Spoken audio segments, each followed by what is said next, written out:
வணக்கம், நான் உங்க அனுப் சோனி. இன்னைக்கான கிரைம் பேட்ரோல் பிளாக் ஹெட்லைன்ஸ் எபிசோட்ல உங்களை சந்திக்கிறதுக்காக மறுபடியும் வந்திருக்கேன். புது எபிசோட் பார்க்கலாமா? விமன் எம்பவர்மெண்ட் சொல்லி இப்போ நிறைய குழுக்கள் ஆரம்பம் ஆகி இருக்கு.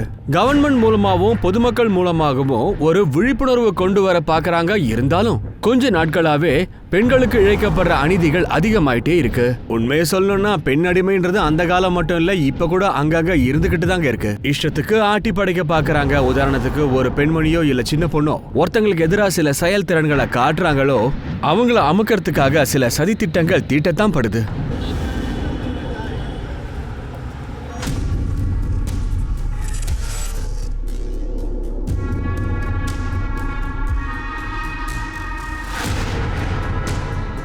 அவ்வளோ ஈஸி இல்லை மேடம். இது மர்டர் கேஸ். 10 லட்ச ரூபா கொடுங்க. சரி, 10 லட்சத்துல என் ரிலேட்டிவ்ஸ் ரிலீஸ் ஆயிடுவான்னு என்ன கேரண்டி இருக்கு? அது என்னோட கேரண்டி மேடம். எல்லாம் சரியாயிடும். கோர்ட்லயும் சாட்சி திரும்பிடும். உங்க ரிலேட்டிவும் வெளியில வந்துருவான்.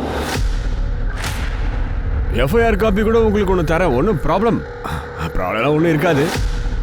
இதுக்கு மேல உங்களுக்கு என்னங்க கேரண்டி வேணும்? நம்ம காவல்துறையோட லட்சணம் எப்படி இருக்குன்னு நீங்களே பாத்தீங்கல்ல. காலம் மாற மாற போலீஸோட நடவடிக்கையும் மாறிக்கிட்டே இருக்கு. உண்மையிலே இவங்களா நம்மளோட சட்ட திட்டங்களை ஒழுங்கா காப்பாத்துவாங்களா? இந்த மாதிரி லஞ்சம் வாங்குற அதிகாரிகள் நமக்கான நியாயத்தை வாங்கி தருவாங்களா? நல்லா யோசிங்க. நான் பிரீத்தி ஜெயின் உங்ககிட்ட இருந்து விடைபெறுறது. மீண்டும் சந்திப்போம். இன்னொரு துரோகியை வெளிச்சத்திற்கு கொண்டு வருவேன். ஜெய்ஹிந்த். மேம், இந்த வீடியோ நம்ம ஹைட் பண்ணலாம். நம்ம போலீஸை பகச்சிக்க கூடாது. இங்க பெருசா ப்ரொடெக்டர்னு சொல்லி சுத்துறோம். நேஹா, எங்க கிளம்பிட்ட? நான் என் ஃப்ரெண்டு வீட்டுக்கு லஞ்சுக்கு போறேன். எங்கேயும் போ வேணாம், வீட்டுக்குள்ள போ. Go back to room. Neha ma'am, ஒரு வீடியோவை அப்லோட் பண்ணிருக்காங்க. இதுக்கு முன்னாடியும் இந்த வீட்டு மேல தாக்குதல் நடந்திருக்கு. அதனால நீங்க வெளியே போக கூடாது. இப்ப என்ன பண்ணணும்? 24/7 இந்த ஜெயிலுக்குள்ளே இருக்கணுமா? இவங்க இஷ்டத்துக்கு ஆடணுமா? இங்க இருந்து எனக்கு ரொம்ப போர் அடிக்குது. இந்த ஸ்டிங் ஆபரேஷனால என்ன பிரயோஜனம்? ஐ ஜஸ்ட் ஹேட் யூ அம்மா. அப்புறம் உங்களோட இந்த சேரிட்டி ஒர்க்கையும். Go to your room now.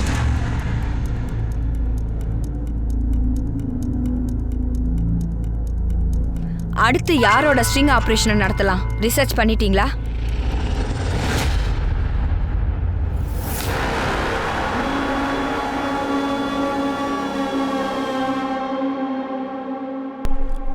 मामा जान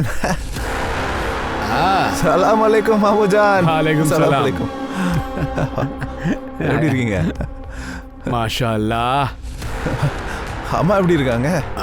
ரொம்ப நல்லா இருக்காங்க. 100 தடவை ஃபோன் பண்ணிட்டாங்க. வா வீட்டுக்கு போலாம்.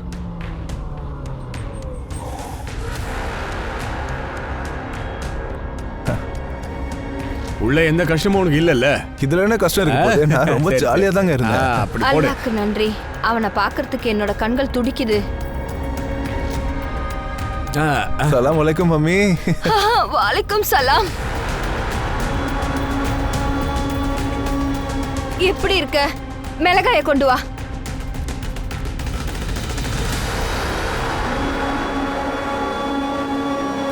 எந்த கெட்ட கண்ணும் உனக்கு படக்கூடாது. ஆஹா, கபாபா, தம் பிரியாணியா? எல்லாமே எனக்கா?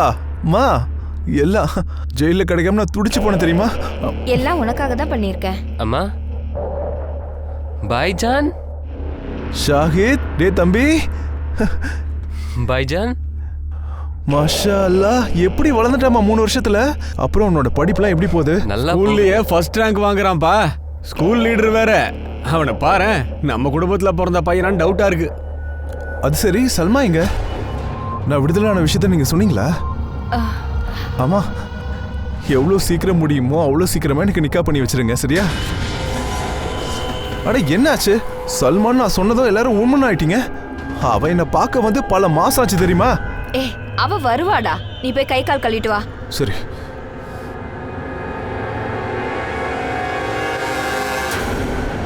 இங்க ஏன் கூட ஃபுட் சேஃப்டி அத்தாரிட்டியோட சில அதிகாரிகள் இருக்காங்க. உங்க முன்னாடியே இவங்க செக் பண்ணுவாங்க. அதாவது நம்ம வீட்டுக்கு வரக்கூடிய பால் எவ்வளவு சுத்தம்னு இவங்க சொல்லுவாங்க.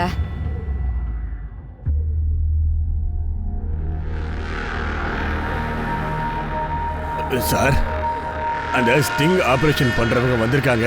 நம்ம பால் வண்டியை செக் பண்றாங்க. நீங்க கொஞ்சம் வாங்கல. வீடியோ கூட எடுக்கிறாங்க. சார் வந்து என்னன்னு பாருங்களேன். பிரச்சனையாட போகுது. சரி சார், இந்த பாலில் எவ்வளவு தண்ணி இருக்குன்னு சொல்லுங்க. 80 லிட்டர் தண்ணியில 1 லிட்டர் பால் இருக்கு. கேட்டீங்கல்ல, 18 லிட்டர் தண்ணில 1 லிட்டர் பால் இருக்கு. இந்த டைரியோட ஓனர் ஷம்பு சிங். இவர் நம்மோட முன்னாள் எம்எல்ஏ நந்தகுமாரி திவாரியோட சின்ன வயசு ஃப்ரெண்ட். அதோட அவரோட அட்வைசரும் கூட. உங்களுக்கே புரிஞ்சிருக்கும், இப்படிதான் இவங்க நம்மள எல்லாத்தையும் ஏமாத்திட்டு இருக்காங்க.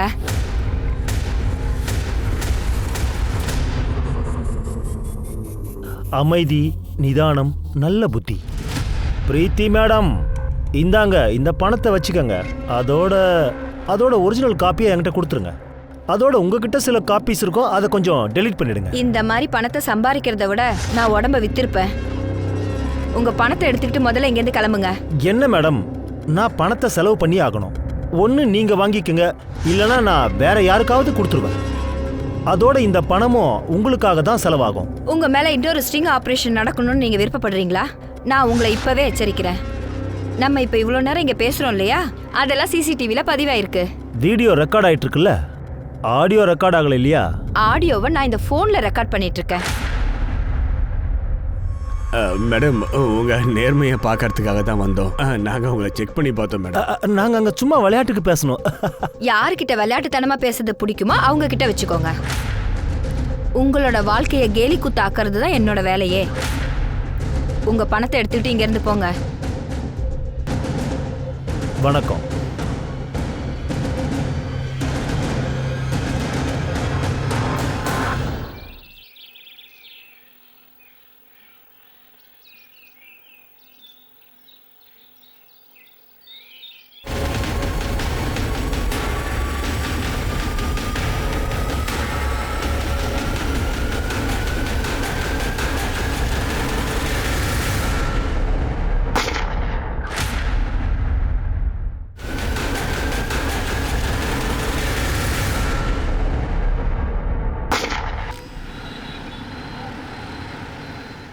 ராஜேஷ் கத்ரி, எதுக்காக எனக்கு நோட்டீஸ் மேல நோட்டீஸ் அனுப்புற? வக்கீலோட திமிர்த்தனத்தை காட்டுறியா? உனக்கு என்னதான் வேணும்? கடந்த 3 வருஷமா என் வீட்டுடைய வாடகையை நீ கொடுக்கல, அதைத்தான் நான் கேட்டுக்கிட்டு இருக்கேன். நான் 2 வருஷத்து 3 மாசத்து வாடகையை ஏன் கொடுக்கலன்னு உனக்கே தெரியும். சரி, 9 மந்த்ஸோட இதை கூட. சரி, நான் கொடுக்கலனா அப்ப நான் உனக்கு ஃபைனல் நோட்டீஸ் அனுப்புவேன். வீட்டை காலி பண்ண சொல்லுவேன். உன்ன மாதிரி வக்கீல நான் டெய்லி மீட் பண்றேன். அடுத்த தடவை எனக்கு நோட்டீஸ் அனுப்பாத. என்னைக்கு எனக்கு பணம் கையில வருமோ அன்னைக்கு நான் உன்கிட்ட கொடுக்குறேன்.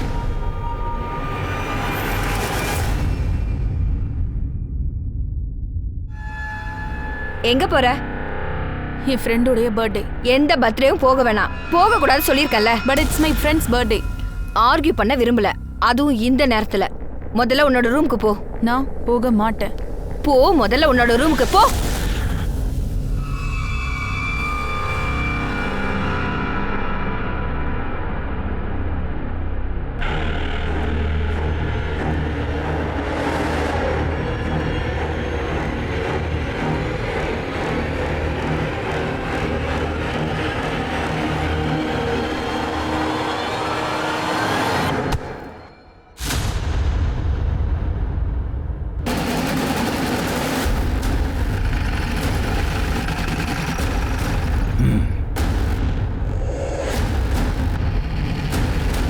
வாங்க சார். தலைக்கு பின்னாடி ஹெவி ஆப்ஜெக்டால் அடிச்சிருக்காங்க.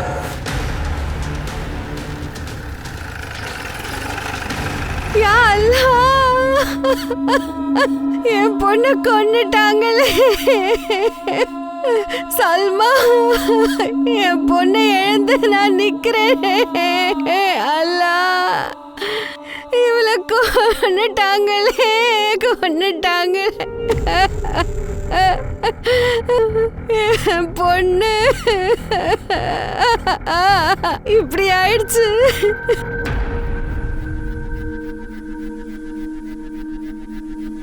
இறந்த பொண்ணுக்கு நீ யாருப்பா? வருங்கால கணவன். உன் பேர் என்ன? சுலைமான் அகமது. என் சல்மாவை கொன்னுட்டாங்களே. அழறாங்களே, இவங்க யாரு? இவங்க தான் என்னோட வருங்கால மாமியார், சல்மாவோடைய அம்மா ஜுலேகா சையத். அழும்போது யாரையோ குறிச்சு சொல்றாங்களே, கொன்னுட்டான்னு. ஜஃபர் கான். அவன் தான் என் சல்மாவை கொன்னு இருக்கான். அதோட இந்த நிலைமைக்கும் காரணம் அவன் தான். எதுக்கு அடிக்கிறேன்? விட்டுருங்க, அடிக்காதீங்க. வேணாம். நானும் சல்மாவும் சின்ன வயசுல இருந்தே காதலிக்கிறேன். நீ ஏன்டா குறுக்கல வந்த? உன்னை ஐயோ விடுங்க. உனக்கு எவ்வளவு தைரியம்? நீ அவளை கல்யாணம் பண்ணிப்பியா? உன்னை கொன்னே போட்டு வேண்டாம். அவனை விட்டுடு, தள்ளி போ. உன்னை நிக்கா பண்ணிக்க முடியாதுன்னு சொல்லிட்டேன்ல. என் குழந்தையோட அப்பா ஒரு கொலைகாரனா இருக்கிறத நான் விரும்பல. என்ன கல்யாணம் பண்ணிக்க மாட்டியா? இவன் உயிரோட இருக்க போறதில்ல. நீ எப்படி கல்யாணம் பண்ண போறன்னு நானும் பாக்குறேன். என்ன பண்ற? விடு நீ அவனை. கொன்னு போட்டுறேன்டா. சஃபர், இப்ப நீ இவனை கொன்னனா உன்னோட வாழ்க்கை மொத்தமா வீணாயிடும். சும்மா இரு. இங்க பாரு, உனக்கு இப்ப வயசு 18. ஏதாவது தப்பு நடந்துச்சுன்னா காலம் முழுக்க நீ ஜெயில தான் கிடப்ப. புரிஞ்சுதா?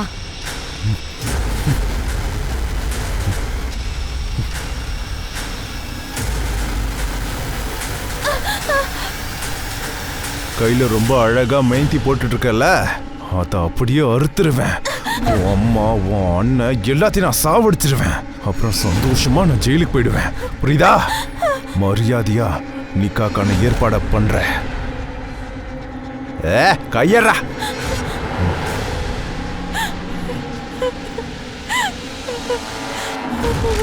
இந்த சஃபர் கான் யாரு? இப்பதான் ஜெயில இருந்து வெளியே வந்தான். சல்மா அவனை கல்யாணம் பண்றதா இருந்தது. ஆனா அவன் ஜெயிலுக்கு போனதும் சல்மா அவன் உறவையே முறிச்சிட்டா. அவ என்ன கல்யாணம் பண்றதா இருந்தது. ஆனா அந்த படுபாவி கொலை பண்ணிட்டான். சஃபர் கான் எங்க இருக்கான்? சார், இங்க இருந்து நடந்து போகணும். வண்டி உள்ள போகாது. வா. இங்க பாருங்க, போலீஸ்.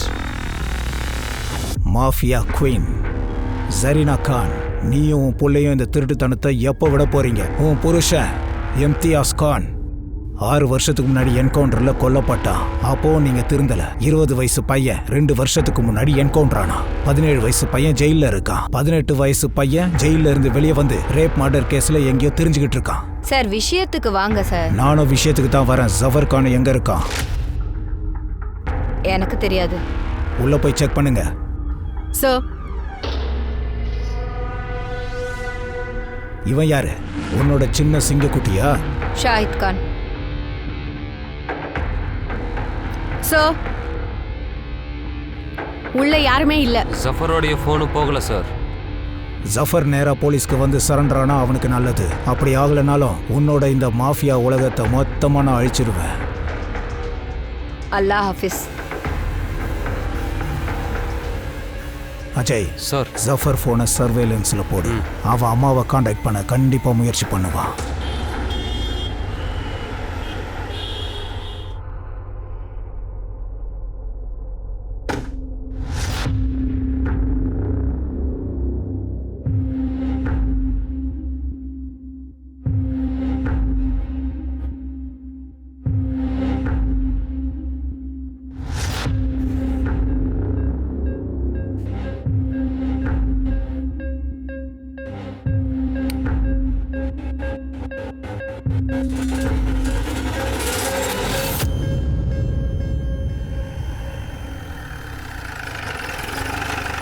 சார், இது சல்மா சையதோட பிஎம் ரிப்போர்ட்.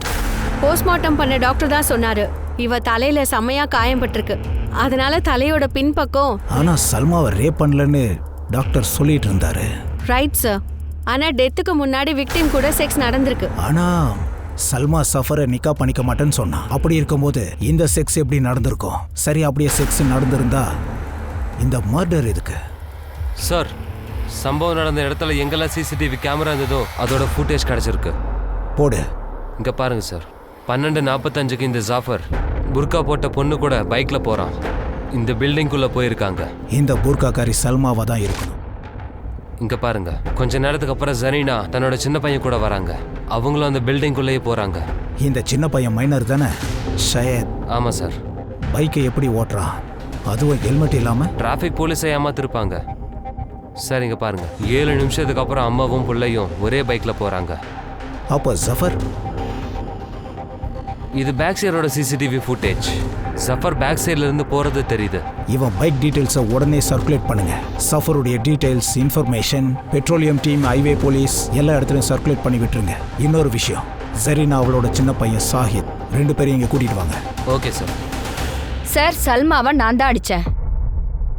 ஏன்? ஏன் ஜஃபரும் சாயத்தும் கொல்லல? சாய் சின்ன பையன். சரினா இதெல்லாம் உங்க வழக்கத்துல ஒண்ணு. சின்ன பசங்களை தப்பு செய்ய வைப்பீங்க.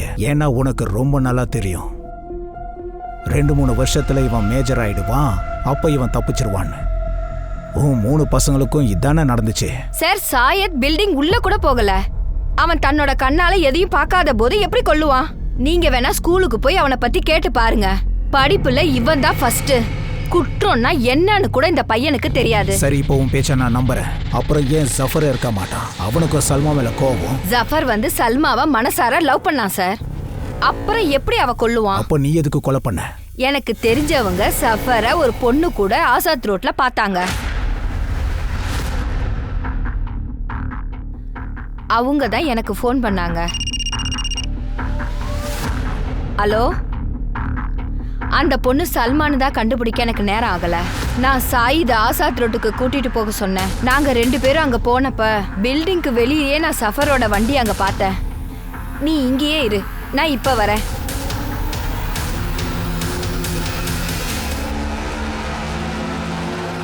ஜஃபர், நீ என்ன சொன்னியோ நான் அதை பண்ணிட்டேன்.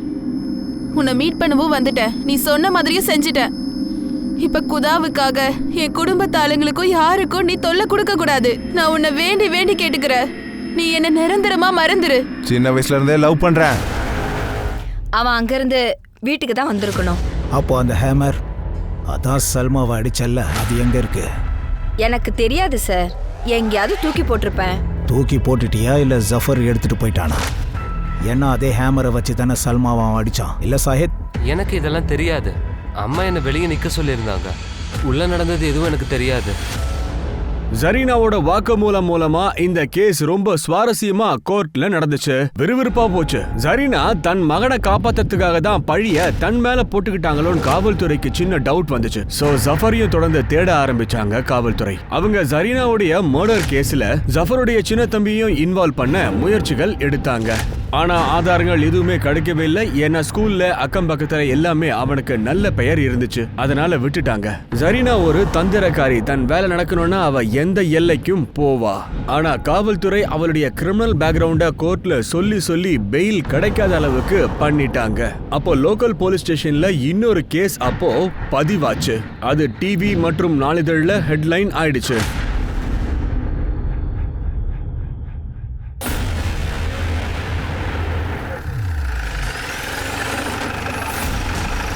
சார், டெட் பாடி உள்ள இருக்கு. சார், பயங்கர ஹை ப்ரொஃபைல் கேஸ்.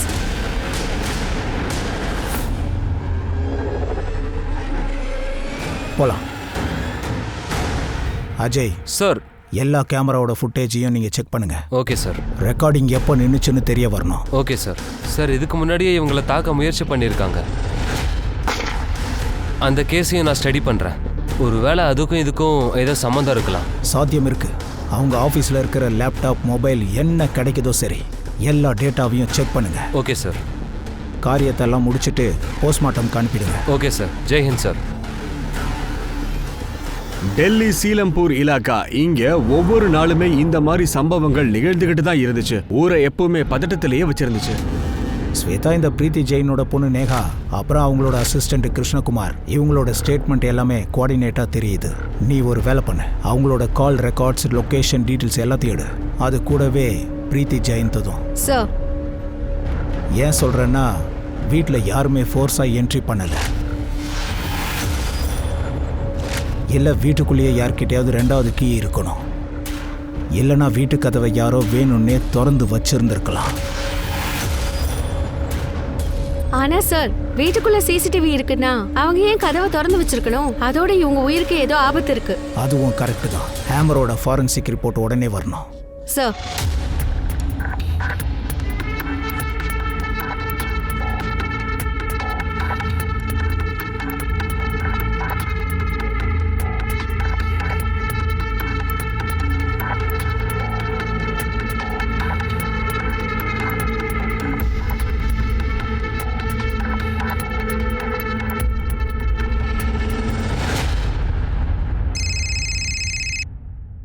ஹலோ, என்ன? பிரீத்தி ஜெயின். அனுப்பிடுங்க, நான் செக் பண்றேன். சார், என் சித்தப்பா டிராஃபிக் போலீஸ்ல இருக்காரு. அவர் தான் இந்த வீடியோவை எனக்கு அனுப்பியிருக்காரு. சார், இந்த பிரீத்தி ஜெயின் மினிஸ்டர் நந்தகுமாரை தொட்டிருக்காங்க. சம்போக் சிங் ஏரியால இந்த ஸ்ட்ரிங் ஆபரேஷன் நடந்திருக்கு. அப்ப சித்தப்பா அவர் கூட இருந்திருக்காரு. அவர் இந்த வீடியோவை ரெக்கார்ட் பண்ணிட்டாரு. இங்க பாரு, பிரீத்தி எவ்வளவு பெரிய ஸ்ட்ரிங் ஆபரேஷன் பண்ணாங்களோ அதோட எல்லா வீடியோஸையும் நான் பார்த்திருக்கேன். ஆனா இந்த வீடியோ அப்லோட் ஆகவே இல்லையே.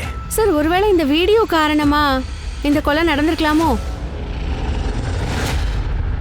அமைதி, நிம்மதி, நல்ல புத்தி. நான் தான் ஏற்பாடு பண்ணேன்னு உங்ககிட்ட ஏதாவது ஆதாரங்கள் இருக்கா?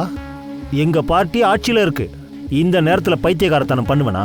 நான் அந்த வீடியோவை பிரீத்தி ஜெயந்தோடைய அசிஸ்டன்ட் கிருஷ்ணகுமார் கிட்ட இருந்து முதல்லையே 5 லட்சம் ரூபாய்க்கு வாங்கிட்டேன். அவனே என்னை தேடி வந்திருந்தான், அதை விற்கிறதுக்கான ப்ரொபோசலோட. நீங்க எனக்கு 5 லட்சம் ரூபாய் கொடுங்க. வீடியோவோட ஒரிஜினல் காப்பி உங்க கைக்கு வந்துடும். அப்புறம் சோஷியல் மீடியால வராது. எனக்கு தெரியும், போலீஸ் ஆதாரத்தை வச்சு தான் வேலை செய்வாங்க. அதனால உங்களுக்காக ஒரு பென் டிரைவை கொண்டு வந்திருக்கேன். இதுல நீங்க அந்த வீடியோவை பார்க்கலாம். இது பிரீத்தி ஜெயந்தோடைய மொபைல், லேப்டாப், கம்ப்யூட்டர்னு எதுலேயுமே கிடைக்காது. அவங்க வீட்டில் எல்லா ஹார்ட் டிஸ்க்கும் நான் செக் பண்ணிட்டேன். ஷம்போ ஸ்ட்ரிங் ஆப்ரேஷன் வீடியோ எனக்கு கிடைக்கவே இல்லை.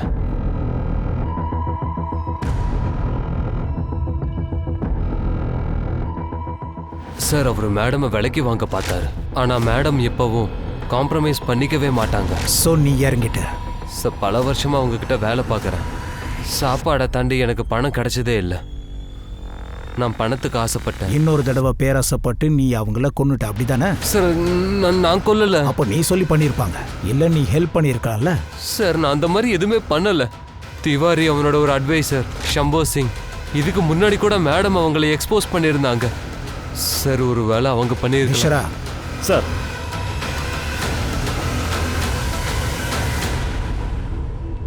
அஜய், ஒன்று பண்ணு. திவாரி, ஷம்போ சிங், கிருஷ்ணகுமார், அப்புறம் நேஹா, எனக்கு இவங்களோட call details, location details, bank details எல்லாம் சீக்கிரமா வேணும். ஏன்னா பிரீத்தியோட மர்டர் கேஸ்ல இவங்க தான் பிரைம் சஸ்பெக்ட். Okay sir.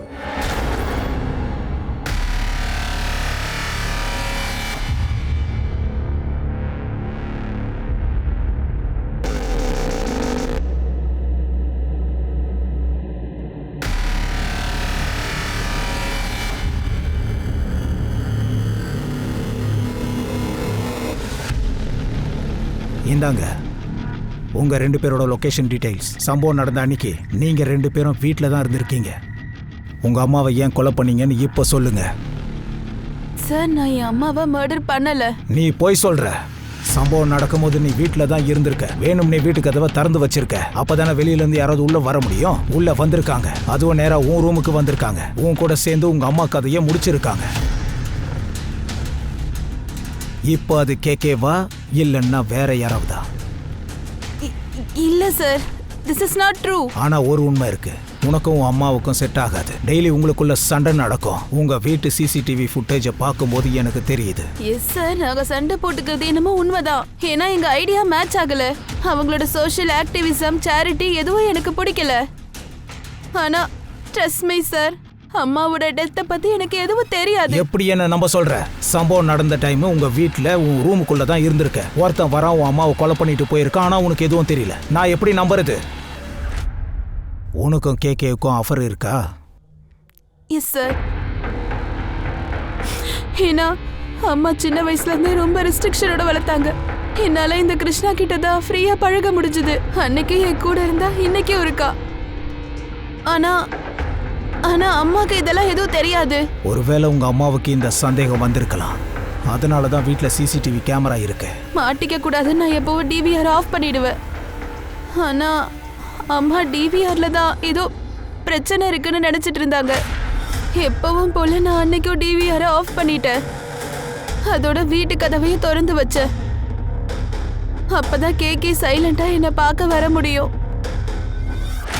ஆனா என் அம்மாவுக்கு இந்த மாதிரிலாம் நடக்கும்னு நான் கனவுல கூட நினைச்சு பார்க்கவே இல்லை சார். அன்னைக்கு நான் டிவிஆர் ஆஃப் பண்ணலனா அம்மாவை யார் மர்டர் பண்ணாங்க நம்ம கண்டுபிடிக்க முடிச்சிருக்கோம்.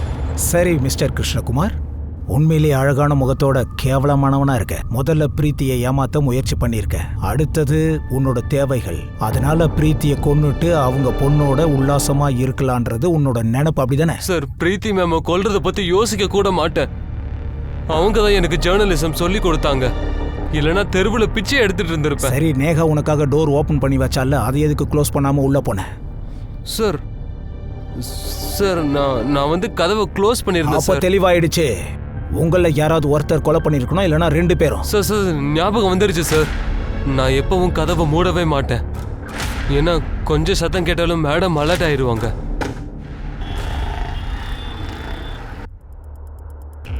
சார், பைஜான் கால் பண்ணாரு. என்ன சொன்னாவ? சார், அவரை அம்மாவை பத்தி கேட்டுட்டு இருந்தாரு. கவலையா இருந்ததான். நேரா எங்க கிட்ட வர சொல்ல வேண்டியதுதானே? நான் சொன்னேன் சார். அவரு சொன்னாரு அம்மாவுக்கு முதல்ல பெயில் கிடைக்கணுமா, அதுக்கப்புறம் தான் அவர் உங்க முன்னாடி வருவாராம். அதோட நான் எதுவும் பண்ணலன்னு சொல்லிட்டே இருந்தாரு. இவன் ஓவரா நேர்மையா இருக்கானே. சார், இவனையும் கண்காணிக்கலாம். அண்ணே, ஒரு நிமிஷம் உங்களோட மொபைலை கொடுங்களேன்.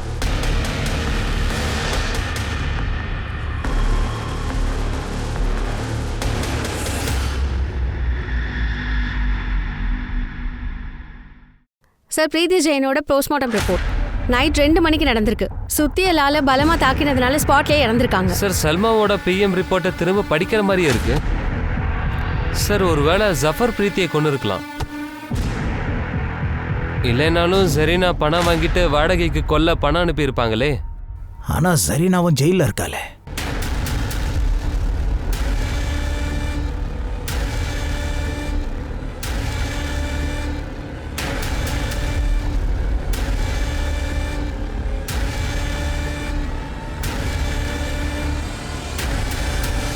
சார், ஒருவேளை வெளி ஏஜென்ட்டா இருக்கலாம்.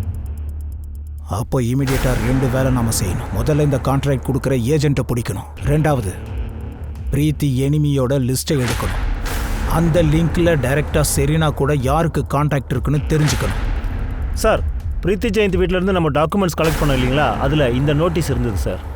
இந்தாங்க பாருங்க. இது வீடு காலி பண்ற நோட்டீஸ் ஆச்சே. பிரீத்தி 3 வருஷமா வீட்டு வாடகையே கொடுக்கலையா? நோட்டீஸ் அனுப்புனவன் பேரு ராஜேஷ் கத்ரி. சார், இது பிரீத்தி ஜெயினுடைய கால் ரெக்கார்ட்ஸ். இந்தாங்க சார். ஆரம்பத்தில் சந்தேகப்படுற மாதிரி எதுவுமே இல்லை. ஆனால் 9 மாதத்துக்கு முன்னாடி இருந்த கால்ஸில் அவங்க தொடர்ந்து சூரஜ் கத்ரி கிட்ட பேசியிருக்காங்க. இது யாருன்னு கண்டுபிடி. சூரஜ் கத்ரிக்கும் ராஜேஷ் கத்ரிக்கும் என்ன சம்பந்தம் இருக்கு? சார், ஜஃபரை பத்தி ஏதாவது தெரிஞ்சுதா? இது வரைக்கும் இல்லை சார். இந்த ஜரீனாவோட கான்ட்ராக்டை பத்தி தெரியணும். ஏன் சொல்றேன்னா, பிரீத்தி, இந்த சல்மா, இவங்க 2 பேரோட மரணம் ஒரே மாதிரி நடந்திருக்கு. அப்ப இந்த 2 பேரோட மரணத்துல ஒரே ஒரு வெப்பனை தான் யூஸ் பண்ணியிருக்காங்க. ஏன்னா சல்மாவோட கொலை எங்க நடந்துச்சோ அங்க நமக்கு வெப்பன் கிடைக்கல. ஆனா பிரீத்தியோட வீட்டுல வெப்பன் கிடைச்சிருக்கு. அஜய், இந்த மர்டர் வெப்பனை லேப் எக்ஸ்பெக்ட் கிட்ட மறுபடியும் அனுப்பி வை.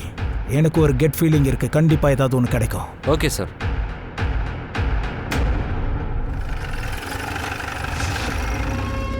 எனக்கு ஒன்று சொல்லுங்க.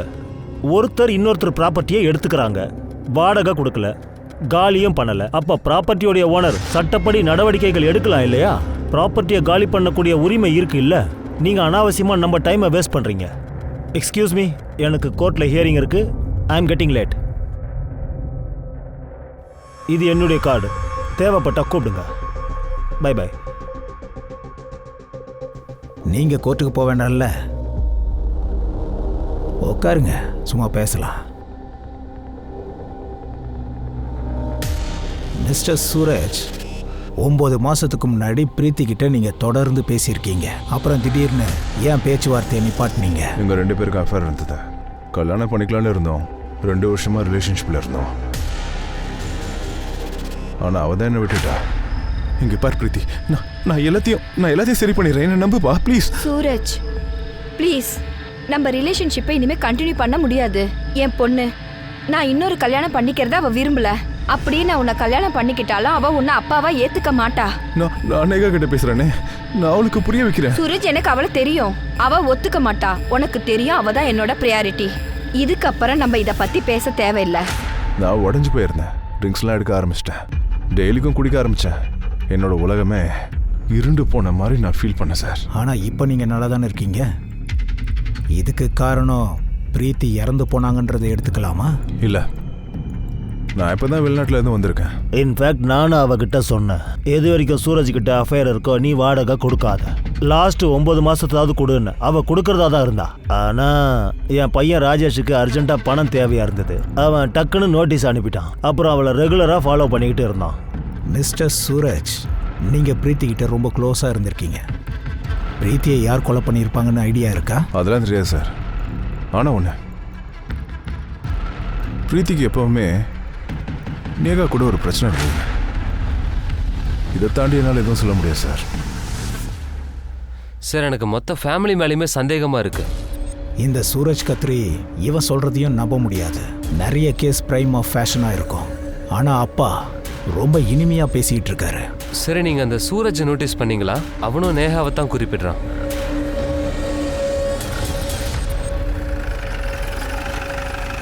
சார், ஒரு நல்ல நியூஸ். பிரீத்தியோட மர்டர்ல எந்த சுத்தியை பயன்படுத்தினாங்களோ அதுல சல்மாவோட ட்ரேசஸும் இருக்கு. அப்படின்னா ஜஃபர் தான் பிரீத்தி சல்மாவை கொலை பண்ணியிருக்கணும்.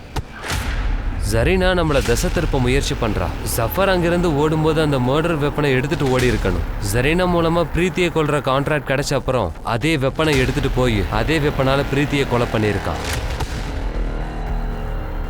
ஆனா ஜஃபருக்கும் ஜரீனாவுக்கும் எந்த கனெக்ஷனுமே இல்லை. ஜரீனா ஜெயிலில் இருக்கா. ஜஃபர் மீட் பண்ணவும் முடியாது, ஃபோனில் பேசவும் முடியாது. ஆனா யாருக்கோ கான்ட்ராக்ட் கொடுத்துருக்காங்க, இது நிச்சயம். இப்ப ஜரீனா யாருக்கு கொடுத்தா அதை தான் இப்ப நாம கண்டுபிடிக்கணும்.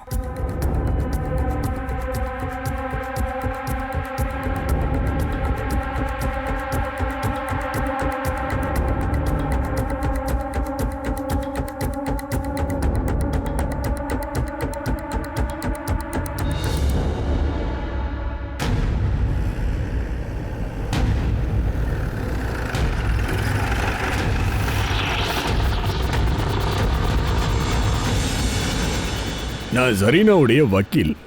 இப்ப என்ன சார் பிரச்சனை? எந்த பிரச்சனையும் இல்ல. நீங்க வக்கீல் மட்டும் இல்ல, கொலைக்கான ஏஜென்ட்டாவும் இருக்கீங்களே. என்ன? ஆமா, ராஜேஷ் கத்ரி உங்க அக்கௌண்ட்ல 25 லட்சம் ரூபாய் போட்டிருக்காரு. எதுக்குன்னு சொல்றீங்களா? சார், ராஜேஷ் என்னுடைய ஃப்ரெண்டு. 25 லட்சம் ரூபாய் லோன் கொடுத்திருக்கான் சார். அதுல ஏதாவது பிரச்சனை இருக்கா? இது சுத்தமான பொய். அது லோனு கிடையாது.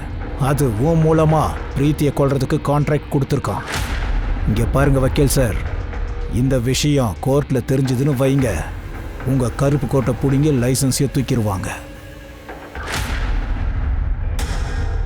இந்த போட்டோவை பாரு, இவ்வளவு தீர்த்து கட்டணும். சரி, ஜரீனாக்கு இந்த விஷயமே தெரியாது சார். அவங்கள என் அக்கவுண்ட்ல பணத்தை போட்டுட்டாங்க. ஏன்னா எனக்கு ஃபீஸ் கொடுக்கணும் இல்லையா. அதுக்கப்புறம் இந்த ராஜேஷ் கான்ட்ராக்டையே கேன்சல் பண்ணிட்டான். சார், நான் கான்ட்ராக்டை கேன்சல் பண்ணிட்டேன். இல்லைனா அன்னைக்கு நீங்கள் வீட்டுக்கு வந்திருந்தீங்களே, அப்போவே நான் உண்மையை சொல்லியிருப்பேன். உங்களை மாதிரி வக்கீல் எவ்வளோ உண்மை பேசுவாங்கன்னு எனக்கு தெரியும். கான்ட்ராக்டை கேன்சல் பண்ணீங்களா இல்லை புது கதையை சொல்கிறீங்களா? சொல்லுங்க, யார் மூலமாக ஜரீனா பிரீத்தியை கொலை பண்ணா? ஜஃபர் பண்ணானா இல்லை வேற யாராவதா? அப்படி ஜஃபர் இருந்திருந்தா ஜஃபர் எங்கே ஒளிஞ்சிருக்கான்? சார், நான் உங்ககிட்ட சொல்லியாச்சு, கான்ட்ராக்டை கேன்சல் பண்ணிட்டேன். அதை தாண்டி எனக்கு எதுவும் தெரியாது. ஈவன் நான் கொடுத்த காசும் திருப்பி வரதா இருந்தது.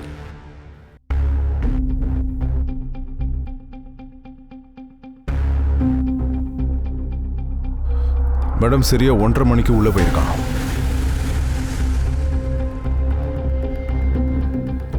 மேடம் அவன் 4:30 மணிக்கே வெளியே வந்திருக்கான். ஒரு நிமிஷம் மேடம், ஒரு நிமிஷம். அவன் டஸ்ட்பின் பக்கத்தில் நிற்கிறான். எதையோ தூக்கி போட போறான்னு நினைக்கிறேன். சரி, ஷாயத் நேத்தி கூட அதுல எதையோ போட்டான்ல? ஆமா மேடம், நேத்திக்கு அவன் போட்டான். அங்கிருந்து போயிட்டான் மேடம். என்ன போட்டிருக்கான்னு கொஞ்சம் பாரு.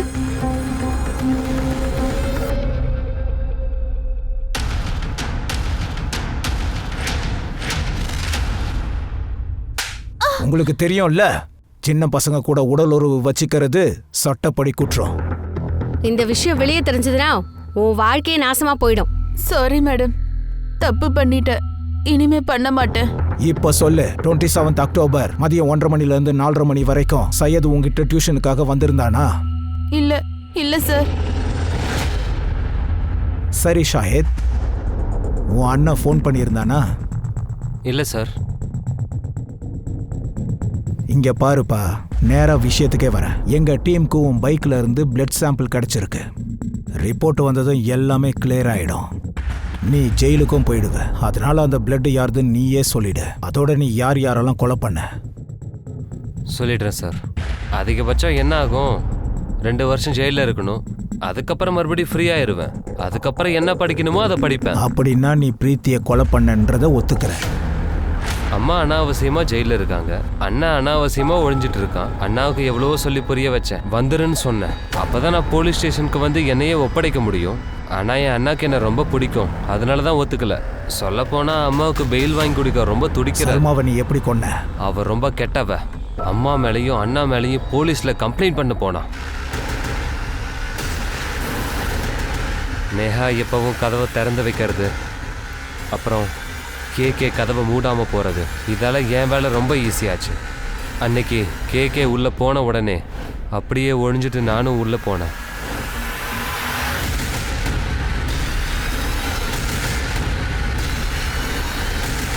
ஆனா ஏன் கொலை பண்ண? வக்கீல் சார்கிட்ட பிரீத்தி ஜெயனை கொலை பண்ணுறதுக்கான கான்ட்ராக்ட் வந்தது. அம்மா என்னை மீட் பண்ண கூப்பிட்டாங்க. இங்க பாரு சாய், நான் வெயில்ல வெளியில வரணும்னு நீ ஆசைப்படுறல்ல? ஆமாம்மா. அப்போ உன் அம்மாவுக்காக இன்னொரு கொலை பண்ணிடு. அம்மா எனக்கு இப்போ எக்ஸாம்ஸ் இருக்கு. டேய் 2 வருஷம் தான்டா. 18 வயசு ஆனோன்னு ஃப்ரீ ஆயிடுவ. அப்புறம் நிறைய டொனேஷன் கொடுத்து மெடிக்கல் காலேஜ்லயே அட்மிஷன் வாங்கி தரேன். சொல்லு. சரிம்மா. ஒரு கான்ட்ராக்ட் கேன்சல் ஆயிருந்துச்சு. 2வது யார் கொடுத்தாங்க?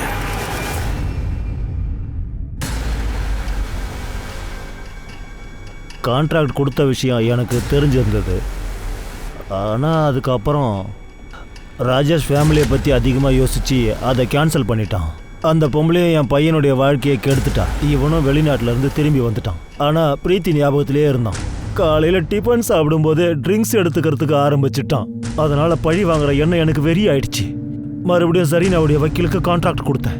உங்க மகனுடைய அன்புல இந்த அளவுக்கு உணர்ச்சி வசப்படாம இருந்திருந்தா இன்னைக்கு இந்த நிலைமை வந்திருக்காது. வினோதமான கேஸா இருந்துச்சு. இந்த கேஸ்ல 55 வயசு கொண்ட ஒரு முதியவர், அப்புறம் 15 வயசு அப்பாவி பையன், 2 பேரும் உள்ள போனாங்க.